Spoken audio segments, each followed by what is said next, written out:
नमस्कार दोस्तों, United Nations को करीब $10,000 का डोनेशन दिया गया है by a pro Khalistan outfit Sikh for justice, SFJ इसको कहा जाता है। रिसेंटली जो पूरा फार्मर्स का प्रोटेस्ट चल रहा था उस समय भी आपने देखा होगा कि काफी ज्यादा इनकी चर्चा चल रही थी। तो बेसिकली जो NIA है, नेशनल इन्वेस्टिगेशन एजेंसी, उन्होंने फार्मर्स प्रोटेस्ट से रिलेटेड कुछ लोगों को समन किया था, बुलाया था ये जांच करने के लिए कि कहीं ये लोग, ये जो ऑर्गेनाइजेशन है सिख फॉर जस्टिस, उससे मिले हुए तो नहीं है। लेकिन यहां पर यूएन के द्वारा अभी जस्ट कंफर्म किया गया है कि $10,000 का डोनेशन आया है यूएन के अंदर, ताकि एक कमीशन ऑफ इंक्वायरी बैठाई जा सके कि यहां पर उनका यह मानना है कि भारत के अंदर जो पुलिस है उसने अत्याचार किया है जो फार्मर्स प्रोटेस्ट कर रहे हैं। बेसिकली ये पूरी न्यूज चलाई गई है टाइम्स ऑफ इंडिया के द्वारा आज ही। UN confirms $10,000 donation from pro Khalistan outfit. और मैं आपको बता दूं कि ये जो ऑर्गेनाइजेशन है इसके अंदर जो लोग हैं उसको ऑलरेडी टेररिस्ट डेसिग्नेट कर दिया गया है भारत सरकार के द्वारा पिछले साल ही।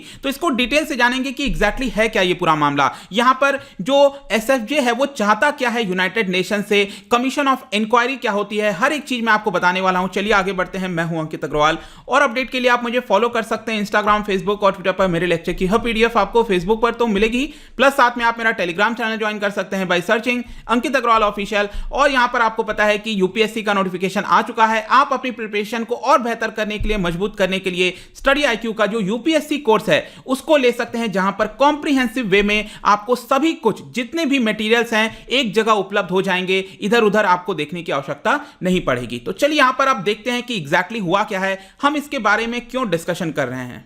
तो जैसा कि आपको पता होगा यूनाइटेड नेशंस के अंदर कई सारे ऑर्गेनाइजेशन आपको देखने को मिलते हैं। यहां पर एक और ऑर्गेनाइजेशन है जिसको कहा जाता है OHCHR, ठीक है, इसका फुल फॉर्म है office of the United Nations high commissioner for human rights. तो यहां पर इनको $10,000, करीब 7-7.5 लाख कह सकते हैं, जो भी इस समय एक्सचेंज रेट चल रहा है उसके हिसाब से, तो $10,000 का डोनेशन प्राप्त हुआ है। किससे मिला है? यह डोनेशन मिला है pro Khalistan group Sikh for justice के द्वारा। और जैसा कि मैंने आपको बताया कि ऑलरेडी ये जो ऑर्गेनाइजेशन है इसको एक तरह से भारत सरकार के द्वारा टेररिस्ट डिक्लेयर किया जा चुका है। तो यहां पर जो सिख फॉर जस्टिस है, एक प्रश्न खड़ा होता है कि इन्होंने जो $10,000 दिए हैं यूनाइटेड नेशंस के इस ऑफिस को, इसका मेन मकसद क्या है? वो यहां पर लॉबिंग करना चाहते हैं। वो ये चाहते हैं कि एक कमीशन ऑफ इंक्वायरी बैठाई जाए, एक यूनाइटेड नेशंस के द्वारा कमीशन ऑफ इंक्वायरी बैठाई जाए और उसके अंदर इन्वेस्टिगेट किया जाए, पता लगाया जाए कि किस तरह से भारत सरकार के द्वारा जो फार्मर्स का पूरा प्रोटेस्ट चल रहा है उसको दबाने की कोशिश की गई है, उसको कुचलने की कोशिश की गई है, अत्याचार किया गया है फार्मर्स के ऊपर, ऐसा ये ऑर्गेनाइजेशन ब्लेम कर रहा है। और इसीलिए वो यूनाइटेड नेशंस पहुंच गया है कि यहां पर एक कमीशन ऑफ इंक्वायरी बैठाई जाए। लेकिन यहां पर एक सबसे बड़ा प्रश्न आता है, जैसा मैंने आपको बताया कि कोई देश है अगर उसने उस ऑर्गेनाइजेशन को टेररिस्ट ऑर्गेनाइजेशन डिक्लेयर कर दिया है, उससे रिलेटेड लोगों को टेररिस्ट डिक्लेयर कर दिया है, तो क्या यहां पर यूनाइटेड नेशंस इस तरह के ऑर्गेनाइजेशन से डोनेशंस को एक्सेप्ट कर सकता है? तो देखिए, इसके लिए जो स्पोक्स पर्सन है OHCHR के, ये ध्यान रखिएगा, जेनेवा के अंदर बेस्ड है ये ऑर्गेनाइजेशन, इनके द्वारा कंफर्म किया गया। सबसे पहले तो इन्होंने कंफर्म किया कि जी हां बिल्कुल 1 मार्च को $10,000 हमने रिसीव किया और ये रिसीव बेसिकली हमने ऑनलाइन डोनेशन का जो फंक्शन है हमारा उसके माध्यम से किया है। और इनका ये कहना है, इसके जो स्पोक्स पर्सन है उनका ये कहना है कि जनरली हम कोई भी ऑनलाइन कंट्रीब्यूशन को डिक्लाइन नहीं करते हैं अनटिल अनलेस यहां पर जो यूनाइटेड नेशंस की जो सैंक्शंस लिस्ट होते हैं, ध्यान रखिएगा, किसी देश के सैंक्शन लिस्ट में नहीं, जो यूनाइटेड नेशंस का उनका खुद का सैंक्शन लिस्ट है उसमें अगर वो ऑर्गेनाइजेशन आता है तभी हम उनसे कोई भी जो डोनेशन है उसको डिक्लाइन कर देते हैं। अदरवाइज ज्यादातर जितने भी ऑनलाइन कंट्रीब्यूशन होते हैं, डोनेशंस होते हैं, उसको यूजुअली एक्सेप्ट कर लिया जाता है। तो यहां पर एक चीज तो तय हो गया कि सिख फॉर जस्टिस ने $10,000 जो है वो यहां पर यूनाइटेड नेशंस को दिया है। मैं इसके ऊपर वापस आऊंगा, लेकिन आपको और ज्यादा क्लैरिटी हो पूरे टॉपिक के ऊपर, इसके लिए थोड़ा हमें समझना पड़ेगा ये सिख फॉर जस्टिस ऑर्गेनाइजेशन है क्या। तो ध्यान रखिएगा, ये US बेस्ड ऑर्गेनाइजेशन है, 2007 में ही ये बनाया गया था, तो करीब 12-13 साल हो चुके हैं इसको बनाए हुए। इनका मेन मांग क्या है? इनका मेन मांग है कि यहां पर एक खालिस्तान होना चाहिए, बेसिकली एक सेपरेट होमलैंड होना चाहिए फॉर सिख। तो बेसिकली यहां पर एक अलग देश की मांग करते हैं कि भारत के अंदर जो पंजाब है पाकिस्तान के अंदर है, तो एक अलग सूबा होना चाहिए, ये इनकी मेन मांग है। और इसीलिए हम इसको प्रो खालिस्तानी ग्रुप कहते हैं। इनके जो सबसे मेन लीडर हैं उनका नाम ध्यान रखिएगा, गुरपतवंत सिंह पन्नू।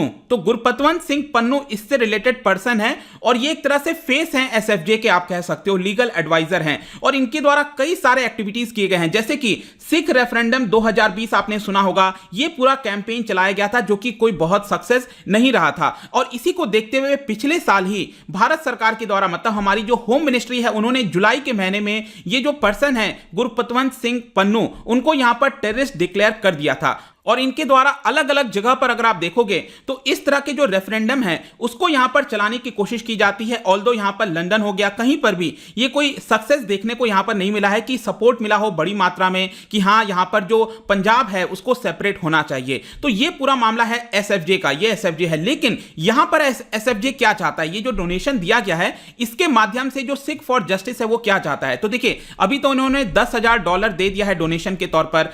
फर्दर यहां पर उनके द्वारा बोला गया है, जो पन्नू हैं, जो लीडर हैं इनके, उन्होंने कहा है कि $1.3 मिलियन हम और प्लेज करते हैं कि यहां पर यूनाइटेड नेशंस को और हम प्रोवाइड करेंगे डोनेशन के तौर पर, ताकि हम चाहते हैं कि यहां पर यूएन कमीशन ऑफ इंक्वायरी बैठे, ताकि भारत के द्वारा जो भी वायलेंस क्रिएट किया गया है, सेडिशन लगाया गया है, फार्मर्स के ऊपर चार्जशीट लगाई गई है, इन सारे चीजों के ऊपर इन्वेस्टिगेशन हो और यहां पर भारत सरकार को दोषी ठहराया जाए, उनके ऊपर सैंक्शंस लगाया जाए, क्योंकि यही होता है, एक बार कमीशन ऑफ इंक्वायरी वगैरह जो होती है उसके तहत इन्वेस्टिगेशन होता है। मैं उसके ऊपर आऊंगा, बताऊंगा अच्छे से वो है क्या एग्जैक्टली। लेकिन यहां पर बेसिकली आप कह सकते हो कि उनकी जो मेन मांग है डोनेशन देकर वो चाहते हैं कि यहां पर कमीशन ऑफ इंक्वायरी बैठ जाए और इन्वेस्टिगेशन चालू रहे भारत के ऊपर कि उन्होंने क्या क्या अत्याचार किए हैं। तो यहां पर एक नेक्स्ट क्वेश्चन आता है कि ये United Nations commission of inquiry है क्या एग्जैक्टली, व्हाट इज सीओआई। तो देखिएगा यहां पर विश्व भर में अगर आप देखोगे तो अलग अलग जगह आपको ह्यूमन राइट्स से रिलेटेड वॉयलेशंस देखने को मिलेंगे, जैसे कि माली हो गया,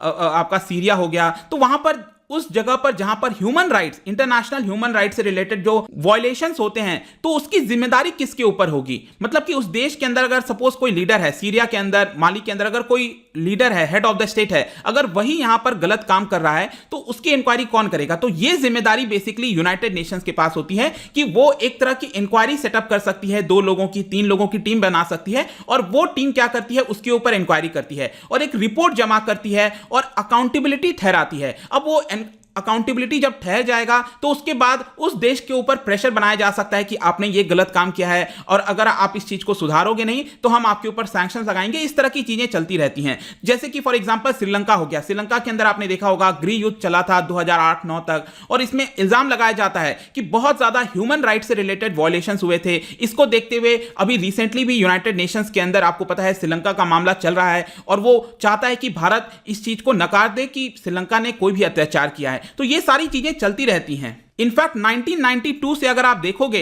तो बताया जाता है कि 50 से ज्यादा ऐसे कमीशंस, ऐसे इंक्वायरीज जो हैं वो बैठाई जा सकी हैं। जैसे कि आप यहां पर फॉर एग्जांपल देख सकते हो international commission of inquiry for Mali. तो माली के अंदर करीब काफी ज्यादा वायलेंस हुआ था 2012 से लेकर 13 के बीच में। तो यहां पर 2018 में फाइनली जाकर ये कमीशन ऑफ इंक्वायरी बैठी थी और इनका मेन मैंडेट था कि 2012 से लेकर 2018 के बीच में जो भी वायलेशंस हुए हैं ह्यूमन राइट्स से रिलेटेड उसके ऊपर इंक्वायरी बैठाई जाए। और आप नीचे देख सकते हो 3 मेंबर की ये टीम बनाई गई थी। तो बेसिकली यहां पर जो कमीशन ऑफ इंक्वायरी है वो यही होता है कि एक तरह से इन्वेस्टिगेशन करे। तो सिख फॉर जस्टिस यही चाहता है कि यहां पर जो फार्मर्स का प्रोटेस्ट चल रहा है उसके अंदर जो भी वायलेंस किया गया है भारत के द्वारा, भारत सरकार के द्वारा, उसके ऊपर इंक्वायरी करे, ऐसा सिख फॉर जस्टिस कह रहा है। तो यहां पर अब नेक्स्ट क्वेश्चन आता है कि क्या ऐसा कोई कमीशन ऑफ इंक्वायरी बैठ सकता है, मतलब कि क्या ऐसा पॉसिबल है कि भारत के खिलाफ ऐसा कोई कमीशन ऑफ इंक्वायरी बैठे। तो देखिए जो स्पोक्स पर्सन है, जैसा मैंने आपको बताया OHCHR के,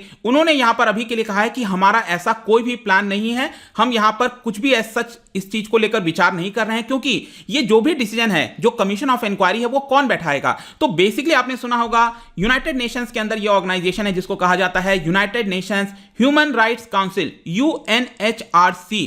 इसके अंदर अगर आप देखोगे तो टोटल 47 मेंबर्स होते हैं, 47 कंट्रीज होते हैं।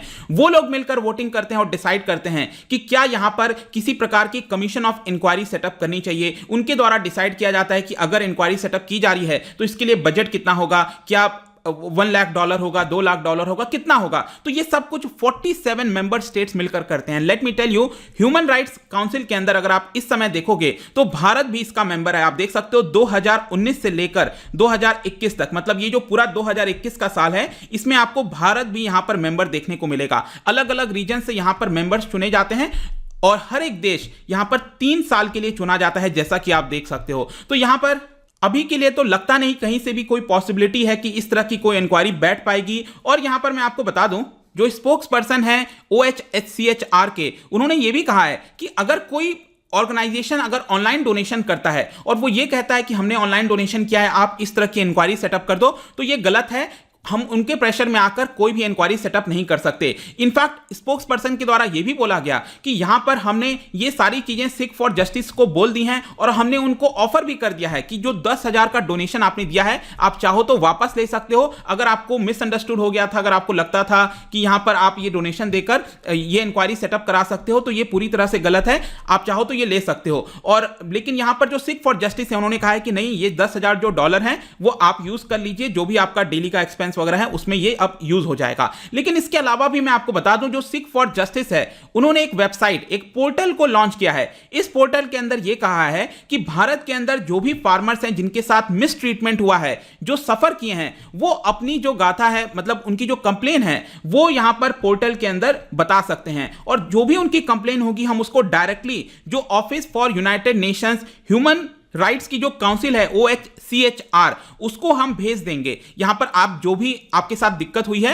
हम उसको वहां पर भेज देंगे। इसको लेकर जो OHCHR के जो स्पोक्स पर्सन है, उन्होंने ये कहा है कि बिल्कुल हमारे पास बहुत सारे इस तरह के कंप्लेंट्स आए हैं इंडियन फार्मर्स की तरफ से, लेकिन हम कोई एक स्पेसिफिक ऑर्गेनाइजेशन से यहां पर डायरेक्टली जुड़े हुए नहीं हैं, मतलब कि उनसे जरूरी नहीं है कि हम ले रहे हैं। यहां पर जो कंप्लेंट्स हैं वो लगातार आती रहती हैं और हमारा एक बहुत ही स्ट्रिक्ट मेथोडोलॉजी है इसको लेकर किस तरह से डील करना है। तो ये पूरा मामला इस समय चल रहा था, जो कि अभी न्यूज में आया है कि यूनाइटेड नेशंस को इस तरह के डोनेशन दिए जा रहे हैं ताकि भारत के खिलाफ एक कमीशन ऑफ इंक्वायरी बैठाई जा सके, जिसके बारे में डिटेल से मैंने आपको बता दिया है। जाने से पहले मैं आपके लिए क्वेश्चन लेकर आया हूं, that is related to national human rights commission. हमारे देश के अंदर जो ह्यूमन राइट्स कमीशन है, आपको बताना है कि उनके बहुत सारे फंक्शन होते हैं, लेकिन इन 4 में से कौन सा फंक्शन गलत है, आपको यह बताना है। कौन सा फंक्शन वो गलत है, यह बताना है। इसका जो राइट आंसर है, मैं हमेशा की तरह आपको पता ही है कि इंस्टाग्राम पर तो डालूंगा ही। अगर आप इंस्टा पे नहीं हो, कोई बात नहीं, टेलीग्राम से ले सकते हैं। मैं कई सारे MCQs यहां पर डालता रहता हूं स्टोरीज के फॉर्म में,